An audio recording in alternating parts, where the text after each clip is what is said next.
খাওয়ারের শেষ পাতে যদি এই রকম চালতার আচার কিংবা চালতার চাটনি থাকে, খাওয়াটা দেখবেন একেবারে জমে যাবে। শেষ পাতে চাটনি খেতে সবারই কম বেশি ভালো লাগে, তবে এই রকম সহজে যদি চালতার আচার বানিয়ে নেওয়া যায়, এটা কিন্তু আপনি বছর জুড়ে সংরক্ষণ করে খেতে পারবেন। তাহলে দেখে নিন আজকের সহজ রেসিপি।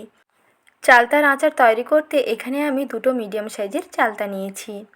চালতাগুলোকে প্রথমে ভালো করে ধুয়ে পরিষ্কার করে নিই। তারপরে চালতাগুলোকে দুফালি করে কেটে নিয়ে এর যে খোসাগুলো, ভালো করে দুই পাশের খোসাটা ছাড়িয়ে নিতে হবে। তারপরে এইভাবে লম্বা লম্বা করে টুকরো করে কেটে নিয়েছি। ভেতরের পাশের একটা আঁশ থাকে, সেটাকেও ছাড়াতে হবে, আর ওপরের খোসাটাকেও ছাড়াতে হবে। এখন এই টুকরো করে নেওয়া চালতাগুলোকে লবণ এবং হলুদ জলের মধ্যে প্রায় 1 মিনিট মতন সময় নিয়ে একটু ভাপিয়ে নিচ্ছি। বেশিক্ষণ কিন্তু ভাপাবো না, বেশি নরম হয়ে গেলে এই আচার কিন্তু আপনি বেশি দিন পর্যন্ত স্টোর করে রাখতে পারবেন না, নষ্ট হয়ে যাবে। তার জন্য 1 মিনিট মতন বয়েল করে নিতে হবে। আর এটা যদি আপনি বছর জুড়ে সংরক্ষণ করতে চান, তাহলে বয়েল করে নেওয়ার পরে এই চালতাগুলোকে রোদ্দুরের মধ্যে শুকিয়ে নিতে হবে 1 দিনের জন্য।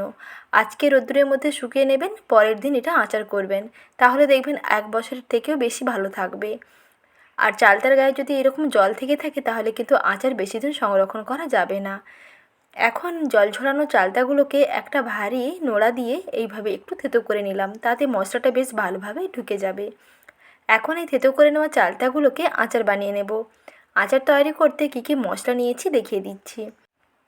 1 টেবিল চামচ নিয়েছি গোটা জিরে, 1 টেবিল চামচ গোটা ধনে এবং 1 চামচেরও বেশি থাকবে নিয়েছি গোটা 5 ফোড়ন এবং 5 থেকে 6টা শুকনো লঙ্কা। প্রথমে শুকনো কড়াইতে তেল না দিয়ে গ্যাসের আঁচটা মাঝারি থেকে মশলাগুলোকে একটু ভেজে নিচ্ছি। প্রায় 1 থেকে 1.5 মিনিট সময় লাগবে, সময়ও বেশি লাগবে না। কম সময়ের মধ্যে দেখবেন এই মশলাটা বেশ ভালোভাবে ভাজা হয়ে যাবে। যখন দেখবেন মশলার কালারগুলো বেশ সুন্দর চেঞ্জ হয়ে গেছে এবং বেশ ভাজা ভাজা গন্ধ বেরোচ্ছে, এগুলোকে কড়াই থেকে নামিয়ে একটা প্লেটের মধ্যে নামিয়ে একটু ঠান্ডা করে নেবেন, তারপরে গুঁড়ো করে নেবেন। আচারের মশলাগুলো ভেজে নেওয়ার পরে কিন্তু সঙ্গে সঙ্গে গুঁড়ো করবেন না, তাহলে কিন্তু এগুলো বেশি মুচমুচে হবে না। তাই প্রথমে একটু ঠান্ডা করে নেবেন, ঠান্ডা করে নিলে দেখবেন এগুলো ভীষণ মুচমুচে হয়। তারপরে একটা ব্লেন্ডারে এরকমভাবে একটু আধা ভাঙা করে গুঁড়ো করে নেবেন। এইভাবে আচারি মশলা রেডি করে নিন। তারপরে আচার তৈরি করে নিতে এখানে কড়াইতে পরিমাণ মতন সর্ষের তেল গরম করে নিয়ে তার মধ্যে শুকনো লঙ্কা এবং গোটা 5 ফোড়ন দিয়ে ফোড়নটাকে একটু ভেজে নিই। তারপরে থেতো করে নেওয়া চালতাগুলোকে দিয়ে একটু কষিয়ে নিচ্ছি। চুলার আঁচটা একেবারে মাঝারিতে থাকবে, মাঝারিতে রেখে কিছুক্ষণ সময় নিয়ে পর্যন্ত একটু কষিয়ে নিতে হবে। দেখবেন বেশ সুন্দর ভাজা ভাজা হয়ে আসবে। তারপরে এর মধ্যে স্বাদ মতো লবণ, অল্প একটু হলুদের গুঁড়ো এবং শুকনো লাল লঙ্কার গুঁড়ো, এই উপকরণগুলো এই পর্যায়ে দিয়ে দিচ্ছি। দিয়ে ভালো করে আবারও চালতাগুলোকে একটু ভাজা ভাজা করে নিচ্ছি। চুলার আঁচটা একেবারে মাঝারিতে থাকবে, একেবারে চুলার আঁচটা মাঝারি থেকে কমের মধ্যে রেখে কিছুক্ষণ পর্যন্ত চালতাগুলোকে কষিয়ে নেওয়ার পরে তারপরে এর মধ্যে গুড় অ্যাড করতে হবে। এখানে আমি দিয়ে দিচ্ছি 100 গ্রাম আখের গুড়। দুটো মিডিয়াম সাইজের চালতার ক্ষেত্রে 100 গ্রাম আখের গুড় দিব এবং আর 1 টেবিল চামচ মতো দিয়ে দিচ্ছি খেজুরের গুড়। এখানে যেহেতু শুকনো আখের গুড় দিয়েছি, তাই শিরা তৈরি করে নিতে এখানে অল্প একটু জল দিয়ে দিলাম। জল দিয়ে দিলে এই গুড় দেখবেন ভালোভাবে গলে গিয়ে বেশ সুন্দর একটা শিরাতে চলে আসবে। তারপরে কিছুক্ষণ পর্যন্ত ফোটাতে হবে, যাতে গুড়ের মধ্যে বেশ ভালো একটা পাক আসে এবং আচারটা যাতে বেশি দিন সংরক্ষণ করা যায়, তার জন্য এই গুড়টাকে বেশ ভালো করে পাকিয়ে নিতে হবে, বেশ চিটচিটে আঠালো করে নিতে হবে, ততক্ষণ পর্যন্ত ফোটাতে হবে। এর মধ্যে আমি 1 টেবিল চামচ খেজুরের গুড় দিলাম। খেজুর গুড় দিলে কিন্তু এর কালারটাও অনেক দুর্দান্ত আসে আর টেস্ট এবং সেন্ট দুটো অনেক বহুগুণে বেড়ে যায়। তাই এখানে 1 টেবিল চামচ মতো খেজুর গুড় অ্যাড করলাম। এটা আপনারা পুরোটা চিনি দিয়েও বানাতে পারেন, নাহলে গুড় দিয়েও বানাতে পারেন।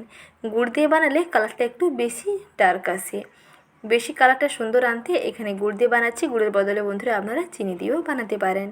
তারপরে 3 থেকে 4 মিনিট সময় নিয়ে একটু ফুটিয়ে নেওয়ার পরে দেখুন শিরাটা অনেকটা চিটচিটে হয়ে আসছে। এই পর্যায়ে এখানে মশলাটা অ্যাড করে দিচ্ছি।